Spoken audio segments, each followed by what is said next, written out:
अस्सलामुअलैकुम दोस्तों, कैसे हो? उम्मीद है तमाम दोस्त खैरियत से होंगे। हम जा रहे थे बरहम गाँव, जहाँ पर हज़रत मौलाना क़ारी अहमद अली साहब तशरीफ़ ला रहे हैं। तो हमें एक अच्छा सा स्पेस मिला यहाँ पर हमारे साथियों के साथ वीडियो बनाने का। तो मैं हमारे साथियों का तारुफ़ कराता हूँ आप हज़रात के सामने। हाफिज़ समीर साहब मज़ाहिरी, हाफिज़ नाजिम साहब, मौलाना सुफियान साहब, हाफिज़ मोहसिन साहब। मैं हाफिज़ समीर साहब से गुजारिश करता हूँ कि कुछ अच्छा सा मैसेज आवाम तक पहुँचाएँ। बिस्मिल्लाहिर्रहमानिर्रहीम।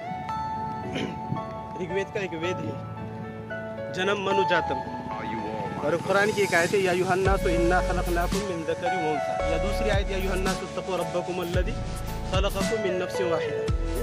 जन्म मनु जातम, माझ्या मराठा बांधवासाठी बी मी सांगू इच्छितो की जन्म मनु जातम, आम्ही सर्वजण मनुची संतान आहे।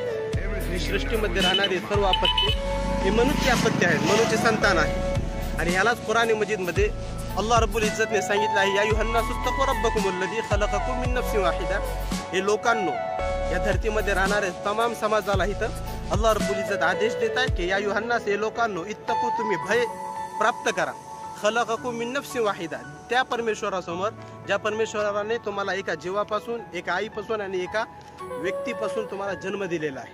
आम्हा सर्वांचं ही अपेक्षा आहे, आम्ही सर्व आपल्या सर्व समाजाशी ही अपेक्षा करतो की या सृष्टीमध्ये, या देशामध्ये, भारत देशामध्ये सर्व प्रकारचे लोक राहत आहात, तर आम्ही सर्वजणांनी एक बांधवाप्रेमाने राहायला पाहिजे, एक प्रेम बांधव राहायला पाहिजे। जसं आपण घरामध्ये आपला व्यवहार करतो भावासंग, त्या प्रकारचा व्यवहार आम्ही या सृष्टीमध्ये राहणाऱ्या तमाम बांधवाशी करायला पाहिजे, तर आपला भारत देश प्रगतीकडे जाईल।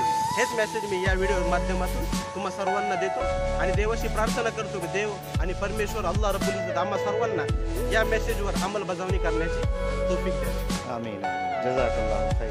खुदा हाफिज़।